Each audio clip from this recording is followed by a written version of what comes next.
And it has been a wild college men's volleyball postseason.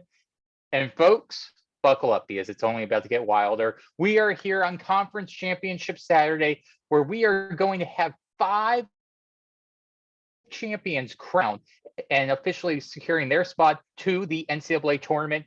And we are here to break it all down. We have a slew of panelists today to discuss the top action. And fellas, wow, I'm going to say this. I've been covering college men's volleyball since 2007. I have never seen a postseason like this, where we do not have one team assured a spot in the NCAA tournament entering the conference championship Saturday. We've had massive upsets all around.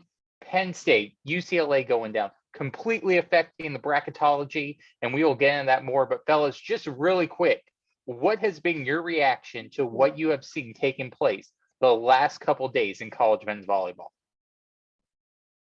I'll go first. I think that it's great, and it's putting the sport into more of a public's eye, more in a of a discussion. And I like that it's not just going to be like last year where we knew it was going to be BYU and Hawaii the whole season, and everybody else was playing for third. Like this year, we have no idea who's going to win the national championship. We can make an argument that 4 or 5, maybe even 6 teams have a legitimate chance of winning the national title, and these upsets yesterday just bolstered that feeling for me. Yeah. TJ, Peter, what's been your reaction so far from what you've seen? I think this year's probably been one of the most competitive years of men's volleyball I've seen, and I think that's a testament just of volleyball growing in America. I mean, I think all the gaps, whether it's in your conference or across divisions, are really starting to close. More specifically, Conference Carolinas, I think this is one of the best years they've had. And I think they're really starting to close the gap on, that quote unquote Division I, Division II difference right there. So I think just as Jonathan said, we don't really know who's going to win the national championship. And I think that's a good problem to have this year. All right. Yeah, and TJ, you've been crunching all the data. What's your thoughts? Yeah, it's a fun mix of hope because so many teams feel like they can make it and legitimately can, and despair where the path for almost all of those teams is so narrow that they basically have to win out to have a chance, which adds excitement. And I think the big word for me this season is parity. The top teams are maybe not as good, still good, but the lower rungs are rising up. And so everyone is just in the mix right now, which is super fun, good for the sport, terrible for fans who want to see their team have an easy path. Yeah, there will be no easy path at all. So fellas, I'm going to leave it up to you. Do we want to get into the matches first and save the bracketology, all the craziness for later, or do we want to start with the bracketology? We'll go on Democratic route here. I vote for matches first so that we make the public wait until the end for the good stuff. Oh, and Jonathan's in California and he has the most electoral votes. So it actually doesn't matter, TJ and Peter, what you say based on your state. So the electoral college wins. All right, let's go. Let's start breaking this down. Let's change it to popular vote, people. That's a conversation for a different day. All right, let's break this down. Jonathan, let's start here as the lights are about to go off again. This is the beauty, folks, of when we go live, and especially when I'm in a new place. So it's dark and scary in the Conference Carolinas right now. Who knows what's going to take place? We've heard the horror stories before of Mount Olive and all the times they've come so close. They've always been a bridesmaid, never the bride. But could they get the boogeyman off their back today as they take on North Greenville and get an opportunity to make it to the NCAA tournament and see the light? Fellas, who you got in this one? What are your thoughts? I think we have to start with Peter on this one. He's our expert. Yeah, man, I think this is going to be one heck of a game, that's for sure. We know North Greenville is beating Mount ice this year. Both games going to 5. But to know that Toby wasn't at that second match, he was out with some fatigue issues. And now he's back, and they are running a little bit of a different lineup than they ran this season. And I honestly do think that UMO, this is their year for it. They got a bunch of guys that returned this year as 5th years for that one last chance.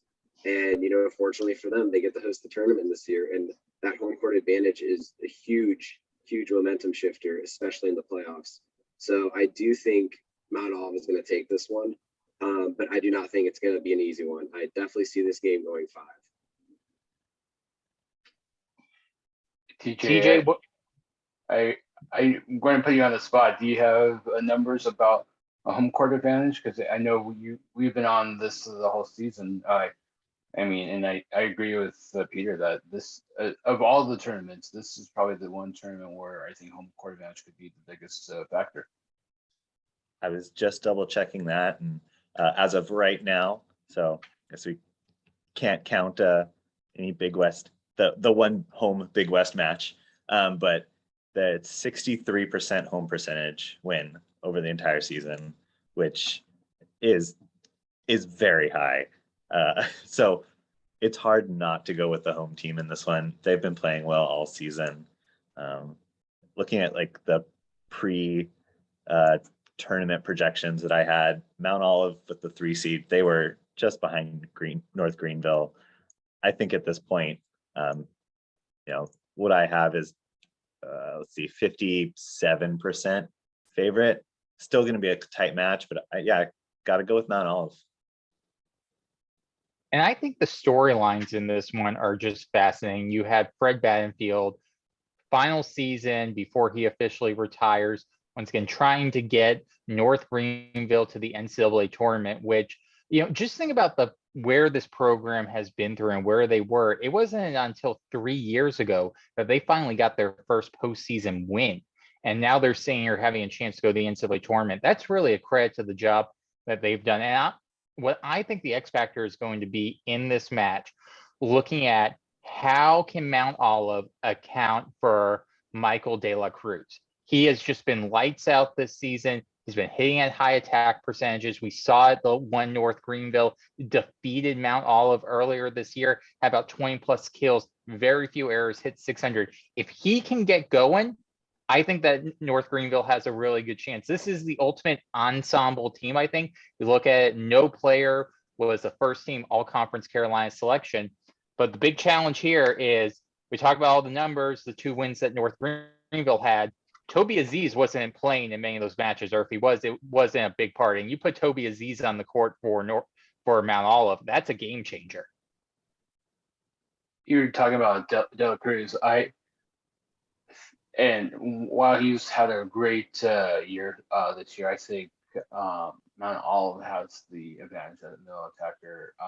Peter's seen this courtside, but I think the Skydis brothers are just playing phenomenal volleyball, and upperclassmen, or De La Cruz is a freshman if I'm not mistaken, and you can't put a lot, or you can't put a number on how valuable being an upperclassman is versus being a freshman, and I think that's going to be the differences in this match. It's going to be very close again, of course. I agree. And Jonathan, you know, once again, we talk about Mount Olive, though. They've always been a bridesmaid, the most consistent team throughout Conference Carolina history. You look at their resume, they're always in the top 4. They're always fine, but they've just never been able to get over that hump and get to the NCAA tournament. This is their opportunity right now. We will see what happens. You know, a pesky Mount Olive or a pesky Belmont Abbey team last year defeated Mount Olive in the championship. We'll see if what happens here. But fellas, we talked about this one. There's another big East Coast match taking place as well. A championship match that I don't think anyone had in their brackets. TJ, I don't know what the percentages were to start this one off, but I do not think it was that high. You have a Battle of New Jersey taking place. You have NJIT Princeton going for the NCAA championship. I mean, you just can't say enough about what Princeton is doing. They're on a 9-match winning streak. They knock off Penn State, an impressive upset. Ben Harrington had 6 kills in the decisive 5th game to pull off that upset. And then NJIT, once again, this is a program continuing to be on the rise. We've seen them grow. End of the day, we're either going to see Penn State back in the NCAA tournament for the 2nd time in the last 3 EIVA championships. So they would have won, which is just crazy when you think about it. Or we're going to see NJIT, a team that was literally mocked openly by Kevin Barnett on the Net Live. He referred them as DeVry University. They have a chance to be in the NCAA tournament. I just can't say enough about this. Is the New Jersey Showdown. Tony Soprano would be proud if he was still with us. This is going to be a doozy of a one, fellas. I don't even know where to start John? with this. It feels, this is the, the improbable scenario. I had Princeton as a 9% chance to make the finals and a 4% chance to win it all when this all started. And now they're there in the finals. Even in JIT, they had an 8% chance to win it all. So, the heavy hitters, Penn State is the heavy hitter, is out. And so it just opens up the field, which is super exciting. I just think that it's going to be a close one. I'm going to have to go with NJIT. I think they've been playing well. They got the slight advantage in my numbers, and I think they can pull it off at the end of the day. I think Princeton had to use a lot to get past Penn State. Jonathan, Peter, what do you two think here? Is this going to be the year NJIT gets it done and gets in the tournament for the first time in program history? Princeton's just another story, not to the level of Stanford that we'll get into, that really you have to really appreciate what they've gone through. They didn't play last year. 2020 was cut short. They lose one of their assistant coaches in the middle of the season to a conference foe, no less. And like a lot of teams, they had to overcome COVID to start the year, and it just took a while for them to click. And now they're won 9 in a row. Ben Harrington seems to be the guy that they're leaning on, with James Hartley as a close second offensively. Credit to Sam Schweisky to just stabilizing and turning this around. While I agree with TJ that you can't discount how much effort that they put in to defeat Penn State, I just think that they're just clicking on all cylinders right now, and I'm going to go with Princeton, but I'm not super confident on that. Yeah. Peter, what do you think? Yeah, I mean, this is a finals that definitely was not expecting. It still feels like I'm wrong when I say Penn State is not in the finals, but it's definitely it's cool though. I think it's great for the sport. This is where the magic happens in the postseason, where even the smallest percentage of chance will be taken by some teams, and I think that's just awesome. I kind of fallen off Jonathan. I think Princeton's peaking at the right time, and I think that's a huge reason for their run.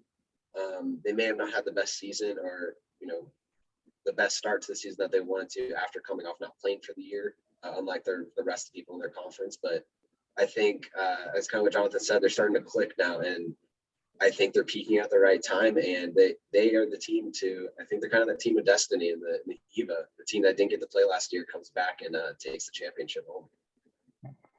So I think the interesting thing that we have to give credit to is the job that NJIT is doing. And you think about last year, they had Ivana Ameno, one of the best players in program history. And I think the thought process for many people were, okay, you have this great pin hitter. What happens when he leaves?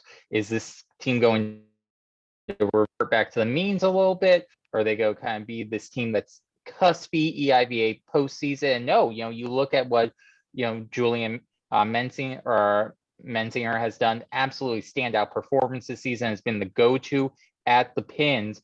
This is going to be a fun matchup. And I just think it's a testament when you talk about these two teams, what they have done recruiting and how they have elevated these programs 10 years ago. I remember about 10 years ago interviewing NJIT, and they were different coach at the time, but they were talking about how we're going to focus on international recruiting. We want to bring in international players because we're in Newark, New Jersey. Most kids in America don't want to go to Newark, New Jersey, no matter how good the engineering program is. So they said, we're really going to focus on Europe. They have done that. In some regards, they become the Hawaii of the East Coast with how well they have recruited internationally. And then you look at Princeton, the job that Sam Swiesky has done, making Princeton men's volleyball a national brand, going on out recruiting players who not only are good at volleyball, but can uphold the tough Ivy League academic standards to get into it. So just a standout shout out to both programs. This is going to be some fun volleyball. I'm nervous. There's only going to be about 5 fans of the stands. Hopefully some people from New Jersey will come on down to see this one, but I'm excited about this one. It's going to be some fun. So we've talked about the East Coast. We've delved in a little bit. Let's now switch gears here, fellas, and talk about the MPSF tournament. The lights went out on UCLA. Stanford did that. The lights went out on USC and their hopes at an at-large bid. That is completely done.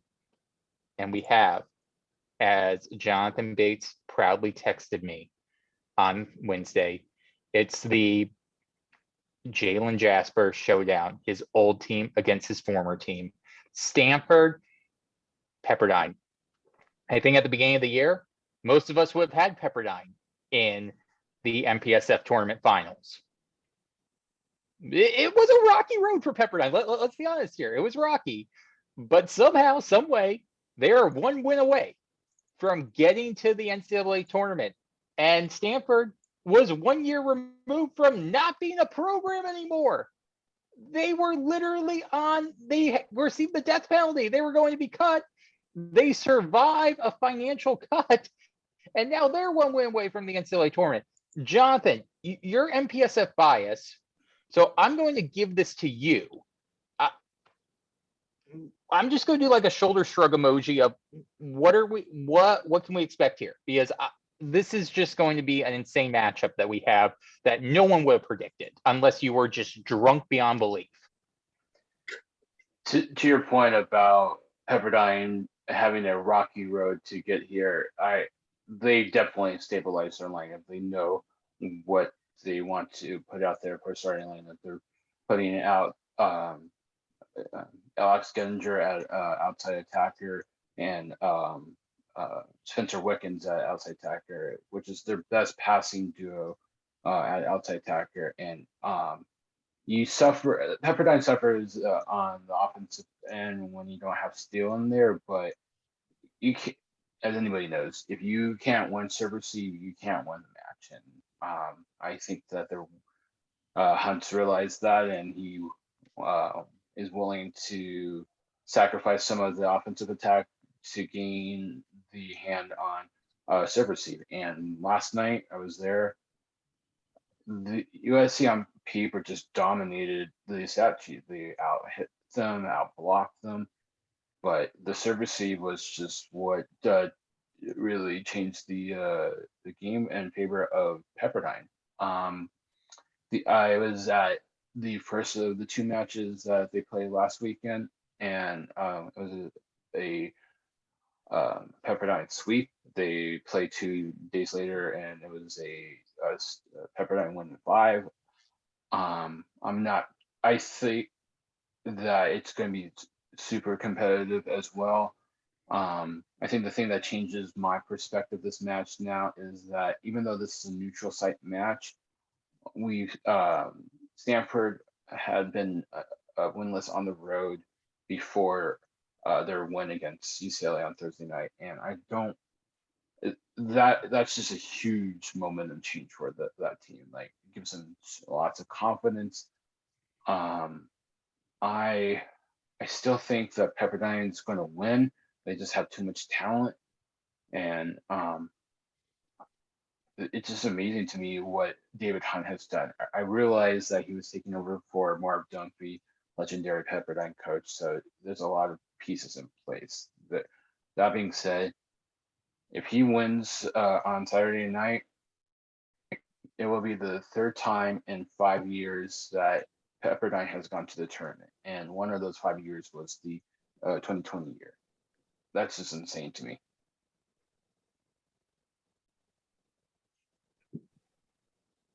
So, Peter, I want to ask you from a coaching standpoint, when you look at this matchup, you lose twice to a team final week of the regular season. What adjustments would you look to make to not make it losing the same opponent 3 times in a row? And honestly, I think it comes down to the service team, as Jonathan said, just kind of the consistency of what you're putting out there, especially late in the season. That's not the time to hit the panic button and start changing everything.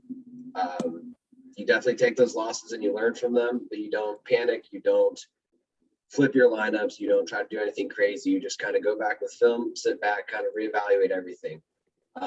Sometimes the best step is just to take a step back and just watch. You don't have to take a step forward to try to do something.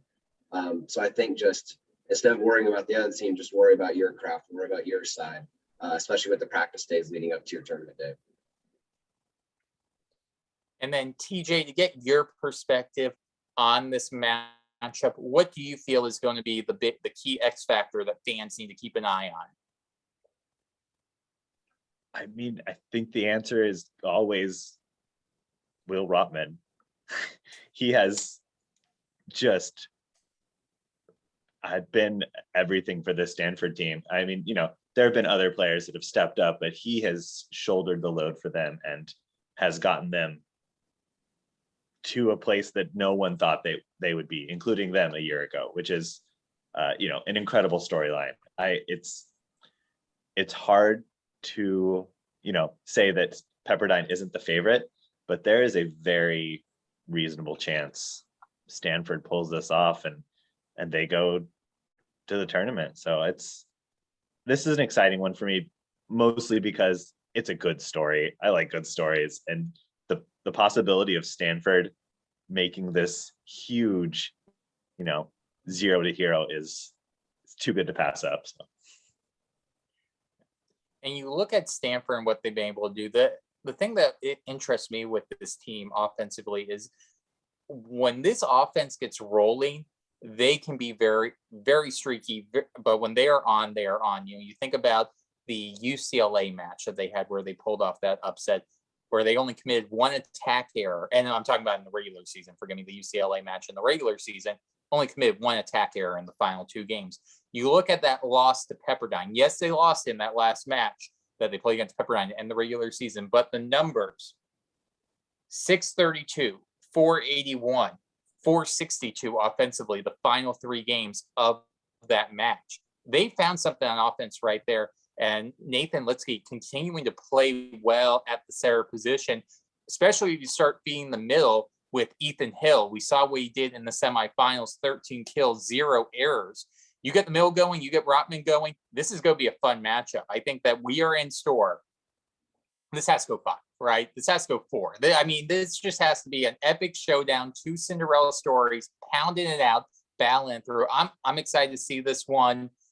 I think it's going to be good. Jonathan, do you think of all the matches, we haven't gotten to the best one yet. We saved that for last. And MIVA, don't worry. But Jonathan, I think this could be the most competitive one.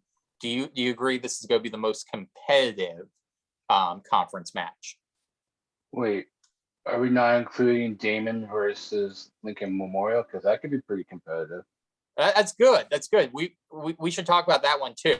You Okay. want to let's just segue that. Skip the question. Let's segue to that. Peter, Tusculum, we have to start off. Sorry, man, your alma mater didn't make it, but good run. Hey, you beat the Uville in the 5th place match. It's progress, step in the right direction. But I have to say, they went through a bunch of adversity this year, so very proud of those guys. Yeah, and I think, and you know what, that's a program, in all honesty, as we talk about, that they're moving in the right direction. I'm excited to see where they're going. You got great pieces in place right there. But we got to talk about the matchup. Damon, Lincoln Memorial. I mean, Jonathan, you and I and Peter and TJ, we dork out on independent volleyball. I don't know what it is. It's like the proud badge of honor that we wear, like to show our ultimate volleyball dorkum. This has been the independent matchup that we have wanted now for 2 years. We have wanted Damon. We have wanted Lincoln Memorial to go head to head and see those two teams go up against each other because they've been playing so well, so high brand volleyball. Zach Schneider for Dominion or for Damon has been playing absolutely lights out this season. I'm excited to see what we have here. I think that this is going to be a highly offensive game. I think both teams are going to hit in the 300s. I think it's going to come down to who can get a couple big blocks here late in the sets, but I expect for this to be an offensive throwdown. So while this is a neutral site match, and clearly not like a neutral site match where USC is playing a UCLA neutral site match, this is clearly a neutral site match.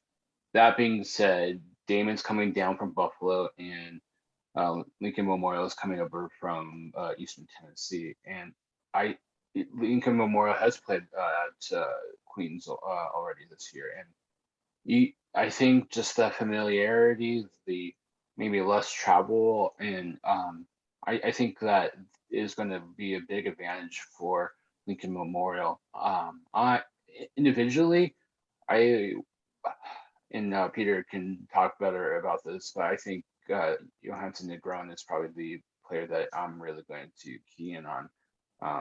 I think was it earlier this year he had a 30 kill match, and he's going to have to shoulder that load against the pins that Damon has.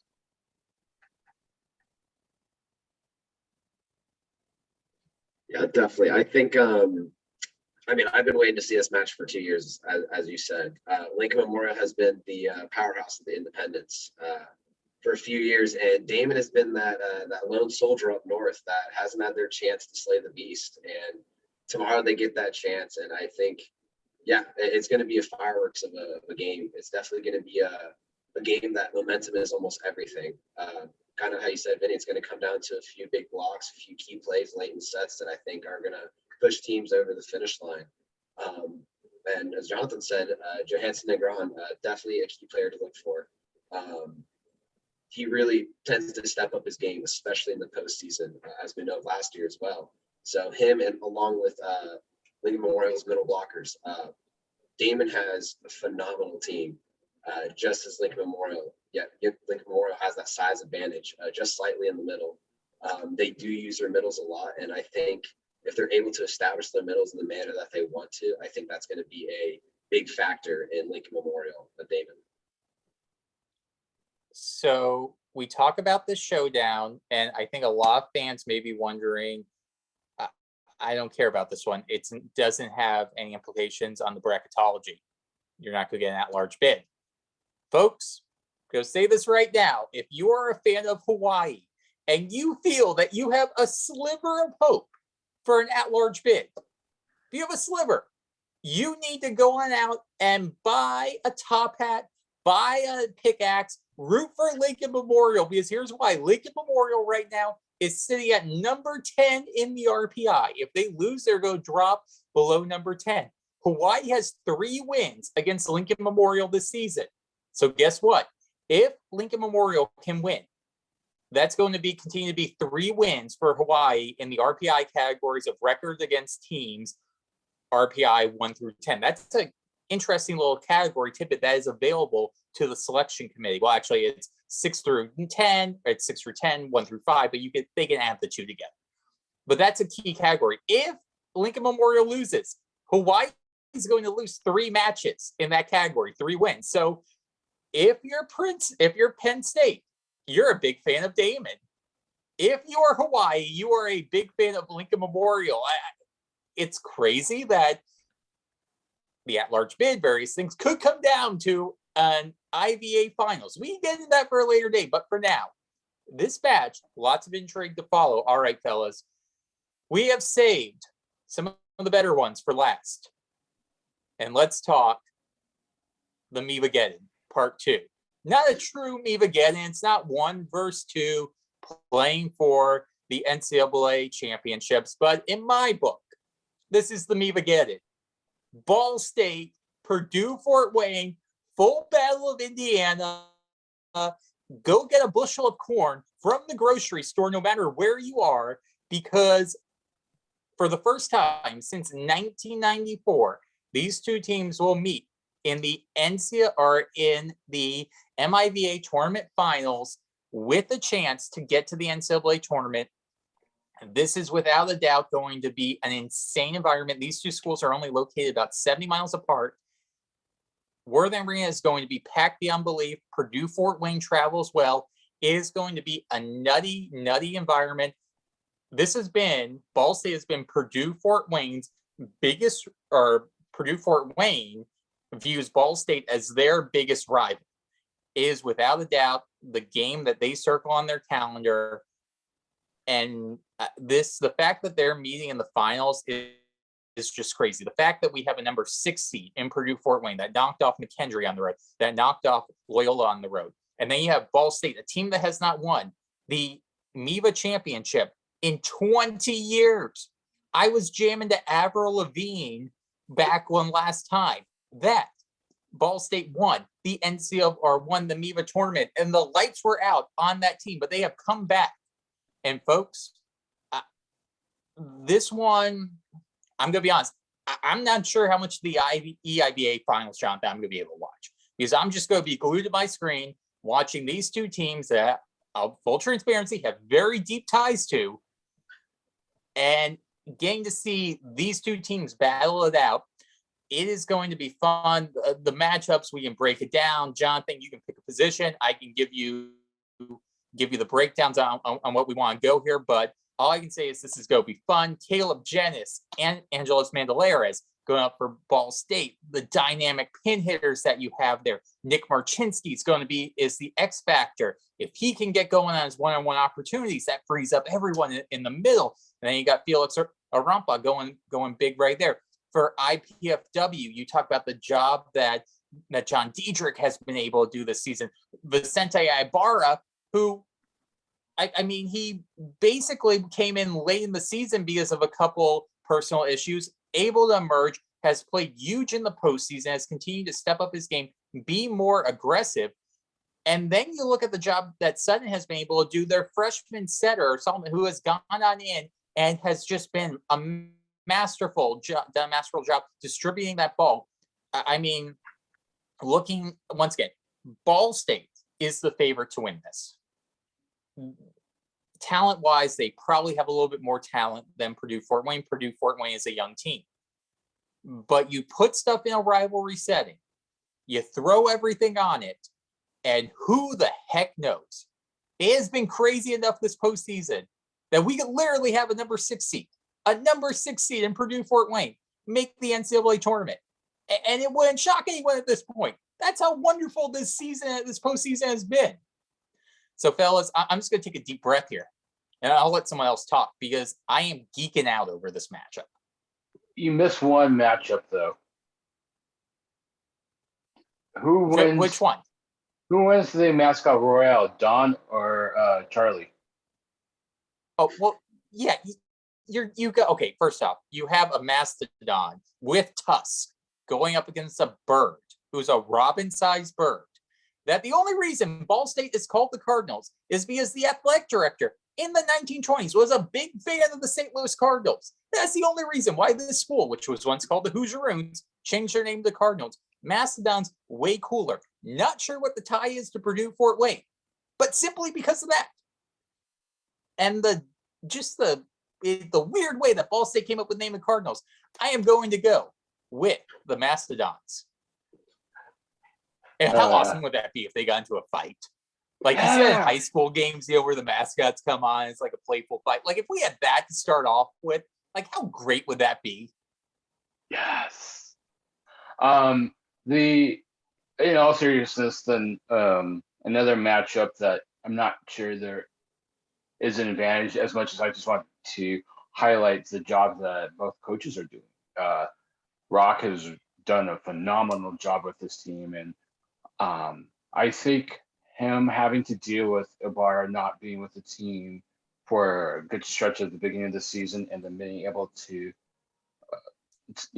obviously pull off a couple of upsets in the conference tournament to get to the finals. It's a credit to the job that he's done. On the other end of the spectrum, yes, you could say that Ball State has a lot of senior leadership. You have Edekarepa, you have Janice, you have Isaacson, and even Mandelaris. But something inside me thinks that, and I'm not saying this to demean Joel as much as I want to credit Dunn Cruz for the job he's done. If Joel is still around, I don't think this Ball State is as good as they are this year. I think Dunn has taken this team to another level, and that's a credit to him. And yeah, I think as much as I don't want to steal your thunder.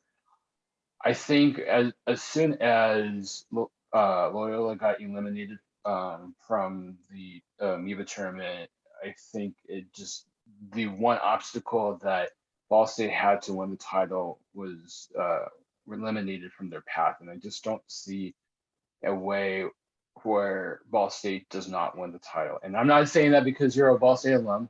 I'm just saying that on paper, I just don't see where the matchup that Purdue Fort Wayne's going to be able to exploit to win the championship. I just don't see it. Yeah, and hey, this is going to be a fun match. I think that there's lots of chances for both teams potentially come out with the win here. And you look, as you point out, Jonathan, good coaching staffs on both sides. If they feel that there's a weakness on the other team, they're going to go on out and exploit it. TJ, Peter, I want to ask you, in your perspective, the greatest matchup in your lifetime or the greatest matchup throughout the history of volleyball? Where would you rank this?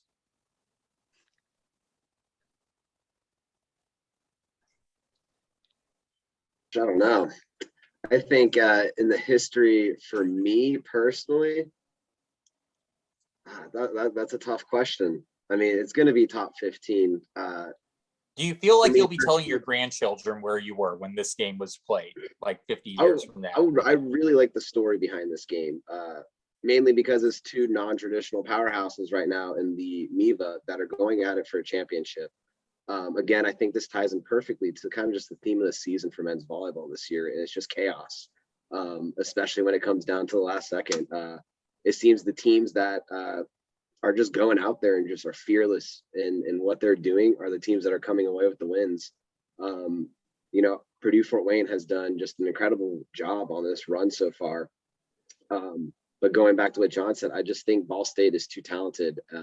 And they have too much of the senior experience and leadership that I just really don't see them not coming away with this championship.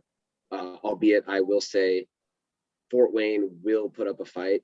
If not, they could steal it. And if they don't, I do think that they're going to be a team to look out for, especially next year.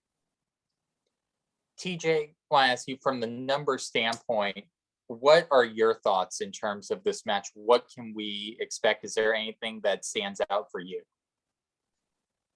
So when Purdue Fort Wayne beat Loyola, they hit 388, I believe. And that's great. And I don't know if they can keep that up. It'd be awesome if they could, but I think they're going to revert back to the mean a little bit. They can beat Ball State. I don't think they will beat Ball State. I have Ball State as 76% favorite. They're good. They're very good. They've been very good all season. Purdue Fort Wayne has been very good this postseason. And so I think when that matchup comes to it, it's hard to see Ball State completely blowing it. If it goes to 4 or 5, that'd be fun and exciting, but I think they pull it out in the end. So we've talked about all the matches. Full transparency that everyone flipping on. Why aren't they talking about the Big West? Well, we're recording this on Friday night. The matches have not taken place. So, do we want to give a pretend preview of who we think? Man, can you believe that UC Irvine pulls off the upset. UC Santa Barbara, who would have thought it? Could happen. Could happen. That's going to be great audio if it does. Could be Hawaii, Long Beach State. Really quick, just TJ, I want to get your thoughts. If things do go chalk tonight, or if things did go chalk yesterday, as this is airing this morning, do you think potential matchup Hawaii, Long Beach State?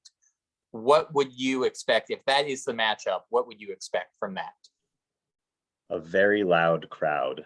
That's what I would expect. The Stan Sheriff Center is going to be jam-packed. Hawaii loves volleyball and they love good volleyball, and that is going to be a good volleyball game to watch. Hawaii they play well at home.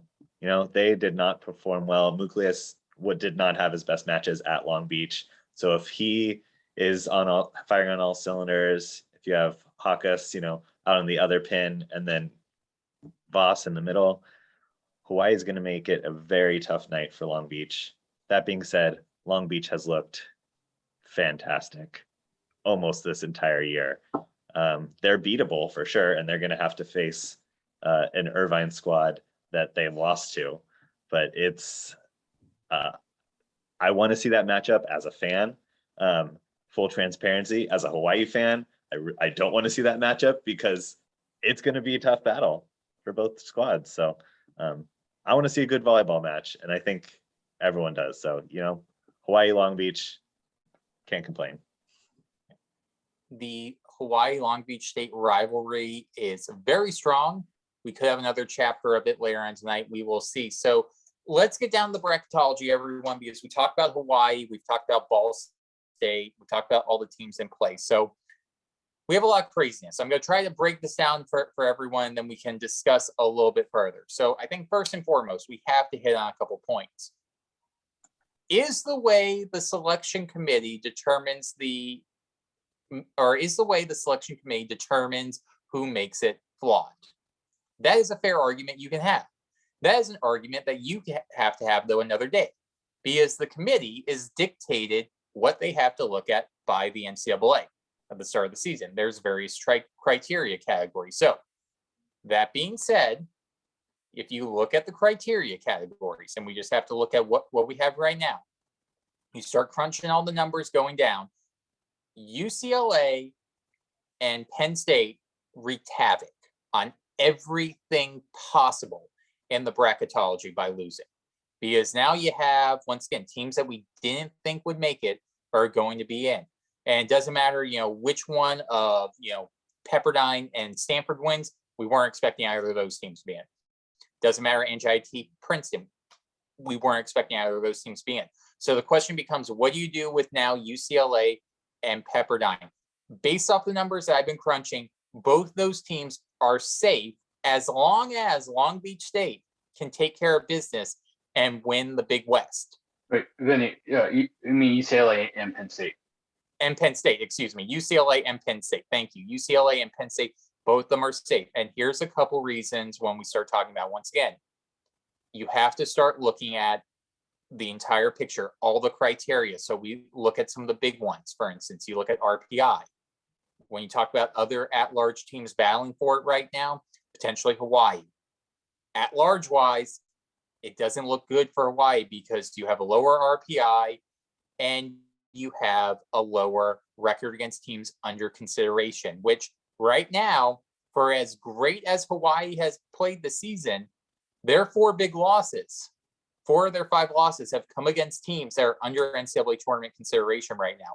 So that puts them at 0-4. Penn State, on the other hand, Long Beach State, you can say what you want about their schedules, but they do have a couple more signature wins when you look at what they've been able to do against teams like Long Beach State. So you start looking at the numbers, the one advantage that Hawaii could have and the argument that they may have on why they could get in over a Penn State is going to be the strength of schedule. Because right now, strength of schedule for Hawaii is number 6 in the nation. Penn State is at 20, UCLA is at 19. And it's important for people to keep in mind when we talk about strength of schedule, we are not talking about, well, this team's good, they have a number next to their name, so this counts as 5 points. No, it's actually based off what's your overall opponent's records. So that's why matches against teams like Long Island, matches against teams like Lincoln Memorial, where people were rolling their eyes a little bit, great, you got those wins. Well, guess what? Both those teams finished with winning records. So you had Hawaii continue to eke up and move on up throughout the bracketology numbers and their strength of schedule. And this is why Hawaii has a chance. I do not think it is enough, based off all the numbers that we've seen, that the committee is going to say Hawaii gets it over Penn State. And that's why I think Hawaii has to win the Big West tournament if they are going to get in. And I'll be honest, it's an absolute shame, because I think that Hawaii has, if you lose in the Big West tournament, they have done enough to deserve to get in. But there just aren't enough spots right now because of the way that the NCAA tournament is set, because of the way the conference tournaments went this season. And I think it's for a bigger discussion about how we do conference tournaments, how we go about, should there be expansion? I think most people are in favor of that. But at the end of the day, the committee is faced with a pretty difficult choice right here.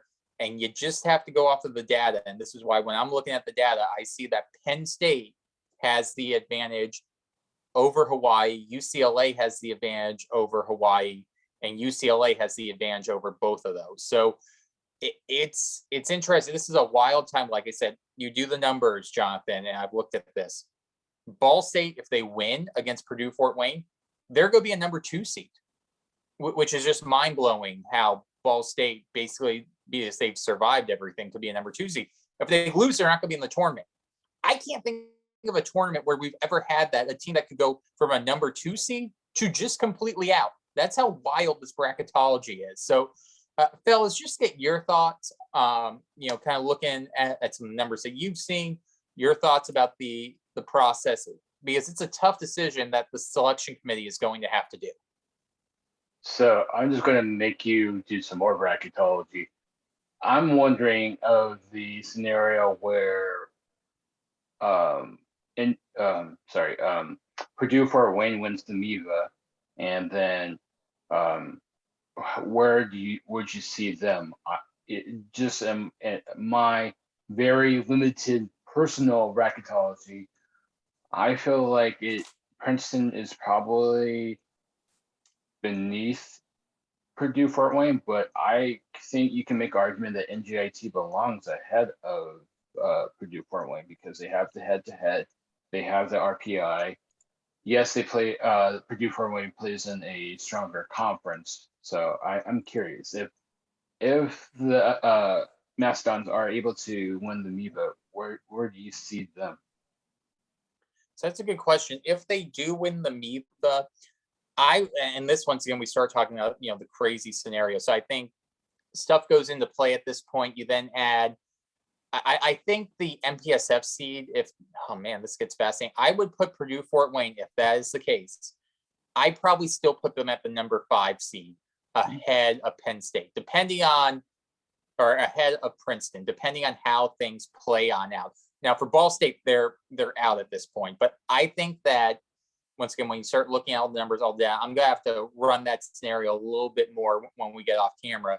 But my gut tells me right now that you would have the Mastodons that would be ahead of Princeton in the play-in match. And think about how nuts this would be, folks. You would have an opening round matchup, in essence, a second round matchup.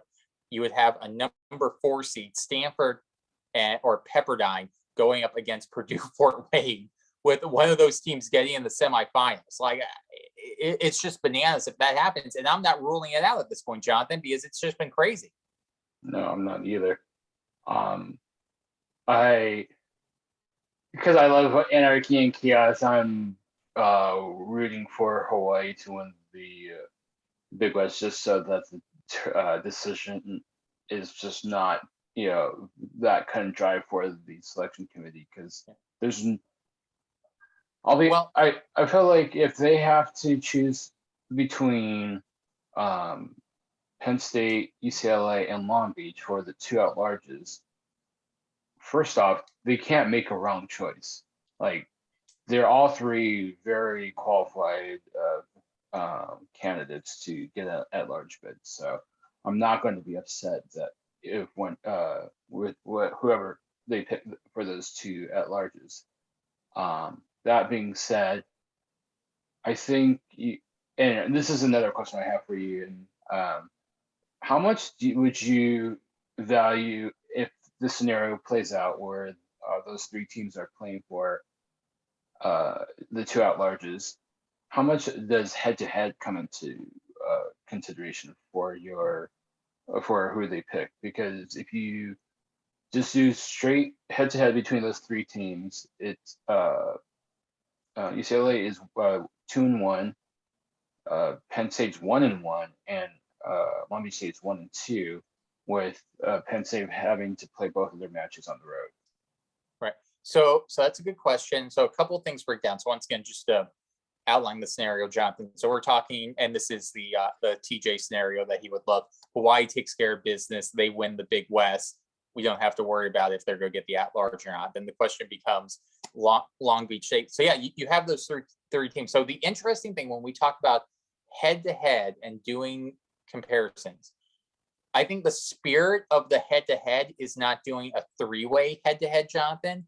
I think it's looking at two teams. So what you would do in this instance, if you're the committee, now technically there's nothing in the rules saying, oh, if you got three teams, you can't look at all three and how they go head to head. But the spirit of it is head to head. I think the bigger thing that would play at that point, since you've had multiple teams beat each other, you look at the record against teams under NCAA tournament consideration. You start looking at, your RPI record against RPI top 10 or top fives, 5 through 10. When you start doing that and you look at what UCLA has done, what Long Beach has been able to do, you're going to have a much better case for UCLA and Long Beach to get in than you will Penn State. Just because I think that would be the key criteria factor right there.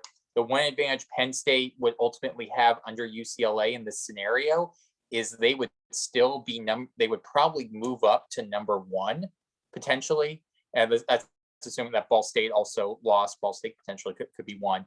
Penn State could be two. So if that's the case, I favor in that scenario, I favor Long Beach State, and I would favor UCLA. I think that Penn State's path to getting as an at-large is dependent on Long Beach State to win the Big West.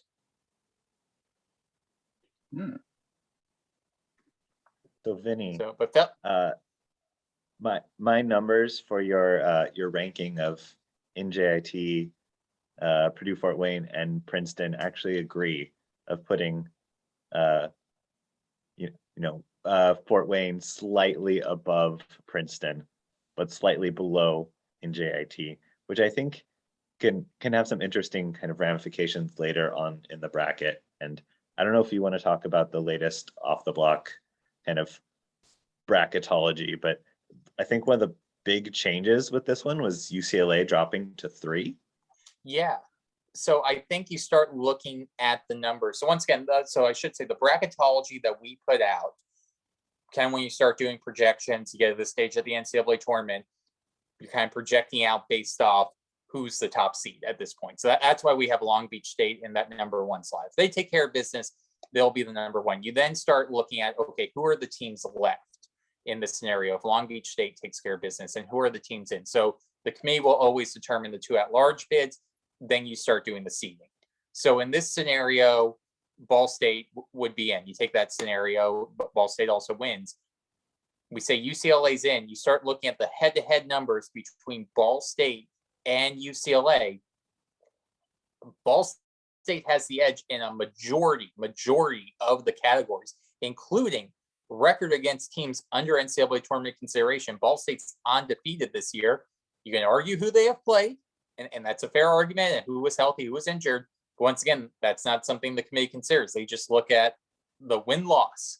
And it's that old adage that the committee uses, from Fast and the Furious, whether you win by an inch or win by a mile, it doesn't matter. You won. That's what matters for the committee. And that's where Ball State's resume starts looking good. And even you could try to make the argument, well, UCLA has a better strength schedule. Well, yes, but UCLA right now is number 20 in terms of strength of schedule.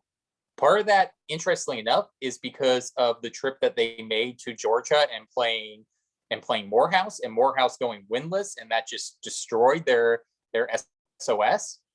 But so you talk about Ball State, their SOS is sitting at 28 right now, may go up to 27 by the end of the year. Interesting enough, Ball State's rooting for Tusculum very heavily, so they can help their SOS right now. But I think that would be interesting. But right now, playing everything out, you would favor Ball State getting the nod to be the number 2 seed just based off the criteria.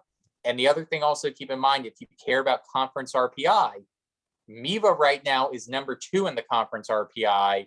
MPSF is number 3. So it sets up nicely for Ball State potentially. Now you could argue, are they a better team than UCLA based off what we see on the field court? That's a fair debate. You can have that debate. And that's why hopefully we can have that debate settled in 2 weeks in Los Angeles. If you go between,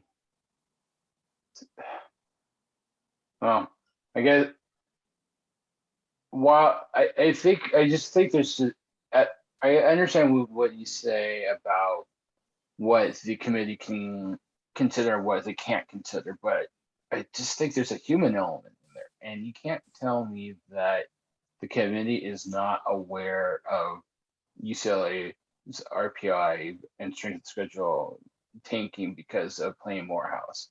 There was only one reason to play those matches, and it had nothing to do with actually, playing those matches for a win. And I know that everybody on that committee knows that, and I think that if anything, they'll probably just take it. They'll still value RPI and strength of schedule, but maybe not to the extent that they previous committees have. Right. And we should say, and I think it's important as well, as we talk about RPI strength of schedule, the reason why in our projections we have UCLA ahead of Penn State is because, as Jonathan, you alluded to a little bit earlier, they have a better record against teams under consideration than Penn State right now. And that historically has been a key factor. So right now, if all goes to play, Penn State is going to be sitting at 4-1 in the record against teams under NCAA tournament consideration. It actually benefits, UCLA is going to be 4-1. It actually benefits UCLA if Pepperdine can take care of business and beat Stanford.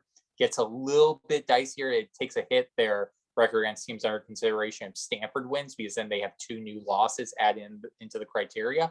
But you're right, Jonathan. I think that there's going to be some consideration. And this is, once again, it's always important to keep in mind, the committee is looking at all the pictures holistically. And it's the same thing as a win in January is viewed just as valuable as a win in the conference tournament. And that's what they have to look at when they're making that NCAA tournament consideration for the at-large bid. One thing also I want to mention is who's on the committee. So we have a representative from the MIVA, a representative from Princeton, a representative from King, a representative from Stanford, and a representative from Hawaii. There's a chance that 4 of those 5 members have to recuse themselves at one point. That would be lots of fun. Yeah, and this is important. So really quick, for all the conspiracy theorists out there, if your team, anyone that you are somewhat affiliated with, is under consideration, you are recused from that conversation. You step away from the phone call. You are not involved. So while, yes, the Hawaii AD is on, when they are discussing Hawaii, whether it's seeding because they win the NCAA tournament, or whether they win the Big West tournament, or it's their at-large chances, that Hawaii AD is off the call. Same thing if Stanford is in the running as well. And if Stanford makes it, when they talk about seeding, Costy's going to be off that call. Boer, we know, is going to be on it because, King lost. Great run for King. Lots of positives there happening in Tennessee. But fellas, this is going to be fun. And I'm looking at this, the bracketology, it's just crazy. I'm exhausted this week. I'm not going to lie. I am just completely exhausted. We haven't even got to Saturday. And for me, the Big West Championship starts at midnight. Peter, I feel bad for you. It starts at 1 a.m. for you. So Peter, those late nights. what is your caffeine? Let's end on this. What is your caffeine beverage choice to stay up late? And you're in your I like 20s, so you may not need it. You're just running on that 20s adrenaline. Yeah, I was about to say that's usually the extra 4 hours of sleep I'll get in the morning, or maybe a Monster. That'll go through well. So for me, I'm definitely probably gonna be hitting up some Starbucks. Maybe do a little 6 o'clock at night, little venti peppermint mocha action right there. See if it can get me through. Although that'll put me really wired up for that Ball State Purdue Fort Wayne match, where, as you can tell, fellas, I'm a little excited about that one. Geeking out about this. I'm sure my journalism professors are not going to be happy that I am showing this much excitement, where I'm supposed to be the stoic journalist and stone face. Jonathan, TJ, we'll wrap up on this. Your final thoughts, and Peter as well. Final thoughts, what we can expect from Conference Championship Saturday. Well, first off, my caffeine choice is a power nap, by the way. I feel a power nap, a 15-minute power nap is much better than any caffeine can do. That's just my personal opinion. I just love this anarchy that it's so unpredictable that, we just don't know what's going to happen, that it's just, I'll be at Poly Pavilion tomorrow and seeing that match. And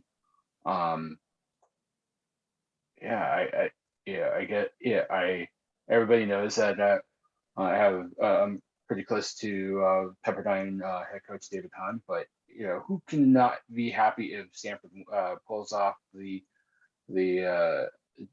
MPS title win? I mean, you could almost make an argument.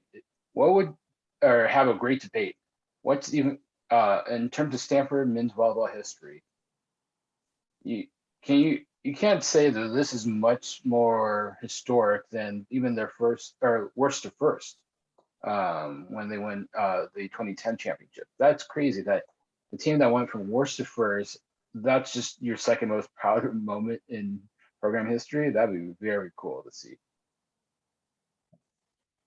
TJ, Peter, what's your final thoughts for this night? So I'm very interested in the Big West. I think that's going to have huge implications for the national tournament, especially in who gets the 1 and 2 seeds for the national tournament, because they get that extra bye, and that takes out one more game against a top team in the country. So if Hawaii wins the Big West, how does Ball State and UCLA, how are they battling out for that 2 seed? If Ball State loses, then they would drop below UCLA. So I think the battle for those top 2 seeds is going to be super important, especially knowing that the tournament's going to be played at UCLA. They have home court advantage, and that's been huge this year. Talked about that at the beginning. So if they can get a 1 or 2 seed at home, it's going to be hard to root or see them not being the clear favorite. Yeah, it's definitely going to be a exciting postseason. I mean, kind of as TJ said, the Big West tournament has a lot of implications, as well as the MIVA championship. Those kind of are like our last hopes of normalcy for this bracketology before it goes just full anarchy on us. But even then, I love it. That means the game is growing, the competition is growing, and overall, that's good for the game. Point out, I absolutely love that the independent teams have some sort of influence on the RPI and bracketology. I think that's awesome.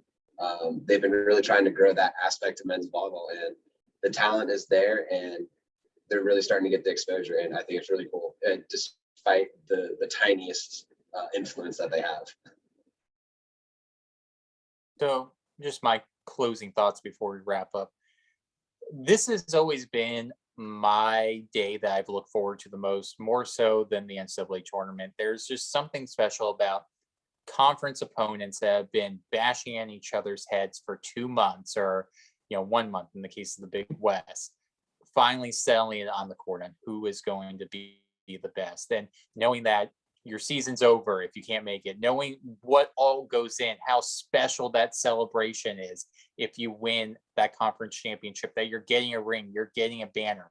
There's just something so special about this day that feels even more special to me than the NCAA tournament opening round. That's special in its own unique way. But this day specifically is the day that I look forward to the most.